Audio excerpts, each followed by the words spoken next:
যারা ধর্ম বুঝে না তারাই শুধু প্রশ্ন করে তারাবি কয় রাকাত, জামাত করে পড়বো না একাকি পড়বো, খতম পড়বো নাকি সূরা তারাবি পড়বো, প্রথম রাত্রে পড়বো না শেষ রাত্রে পড়বো, এগুলো যতগুলো প্রশ্ন করা হয় এগুলো প্রত্যেকটা হচ্ছে ইসলাম থেকে অজ্ঞ ব্যক্তিদের প্রশ্ন। এটা একটা জ্ঞানী ব্যক্তিদের প্রশ্ন নয়। এই তারাবি সালাত আল্লাহ আমাদের উপরে বাধ্যবাধকতা করে নাই, কিন্তু আপনি নিজে বাধ্য করে নিজের কাঁধে 8 রাকাত চাপিয়েছেন।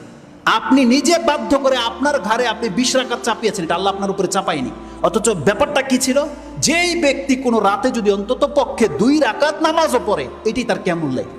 এটা কেমন লাইন নাকি পৃথিবীর কোনো হুজুর যদি আসে প্রোটেক্ট করার ক্ষমতা থাকলে যেন প্রোটেক্ট করে। এটা কেমন লাইন নয়, মাত্র 2 রাকাত সালাত। আপনি হাদিস চাইলে আমি হাদিস দেখাবো আপনাকে, রাসূল সাল্লাল্লাহু আলাইহি ওয়াসাল্লাম কি বলেছে। যদিও রাসূল সাল্লাল্লাহু আলাইহি ওয়াসাল্লাম 2 রাকাত করে পড়তে বলেছে, কিন্তু কোনো ব্যক্তি যদি আজকে রাতে সক্ষম নয়, সে মাত্র 2 রাকাত পড়তে সক্ষম, সে কি কেমন লাইলে নাকি পাবে না?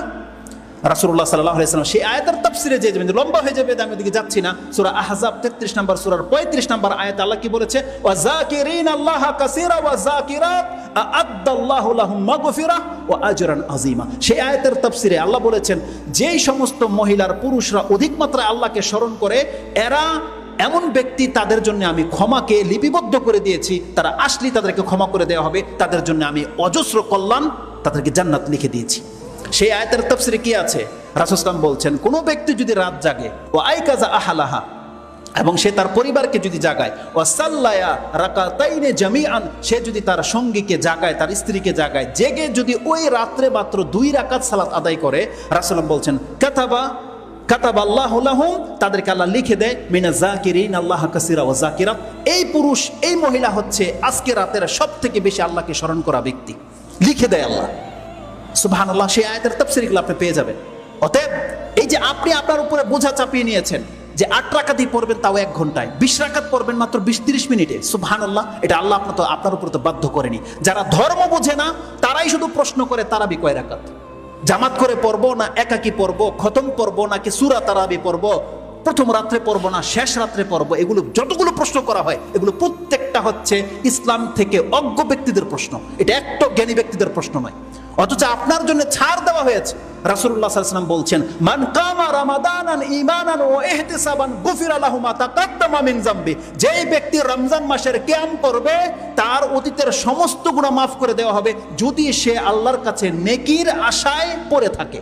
আপনি বলেন তো দেখি, হাদিস তো বুখারী মুসলিমের, এখানে কোথায় আছে কয় রাকাত পড়তে হবে, কয়টা বাজে পড়তে হবে, কত লম্বা পড়তে হবে, কিছু বলেছে? কিছু বলা হয়নি। এটা আপনার সামর্থ্যের উপরে বান্দা ছেড়ে দিয়েছেন, সামর্থ্যের উপরে।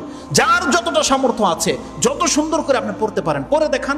মুহাম্মদুর রাসূলুল্লাহ সাল্লাল্লাহু আলাইহি ওয়াসাল্লাম তো পড়ে দেখিয়েছে, 8 রাকাতে সারা রাত পার।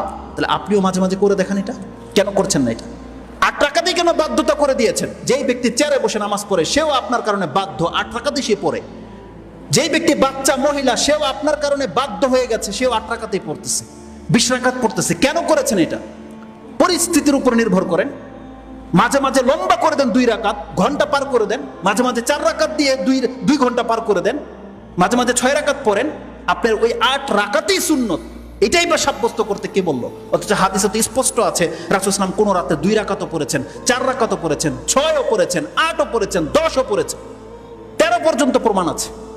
ওটা হচ্ছে সীমা, কিন্তু আপনাকে তো ওটা বেঁধে দেয়নি আল্লাহ সুবহানাহু ওয়া তাআলা এবং তার রাসূল। আর সেটাকে টেনে আবার 20 রাকাত করা হয়েছে, তাও আবার 20 মিনিটে। এগুলো ইসলামের সাথে তামসা করা ছাড়া কিছুই নয়। ছোট মুখে আমি অনেকগুলো কথা বলে দিলাম, জাস্ট আপনাকে রিয়েলাইজ করার জন্য, বোঝার জন্য। দেখেন বান্দা, এটা আপনার জন্য নফল, আর এমন নফল যেটা অন্য মাসে এই নেকি আপনাকে দিতে পারবে না। 11 মাস যদি কেউ তাহাজ্জুদ বা তারাবি পড়ে, সেই মর্যাদা পাবে না যেই মর্যাদা তার এই রমজানের 1 মাসে রেখে দেওয়া হয়েছে। আল্লাহ যেন আমাদেরকে বোঝার এবং সে অনুযায়ী আমল করার তৌফিক দান করে। আকুলু লিকাউলি হাযা আস্তাগফিরুল্লাহ লি ওয়া লাকুম ওয়া লিসাইরিল মুসলিমিন ফাস্তাগফিরু ইন্নাহু হুয়াল গফুরুর রহিম।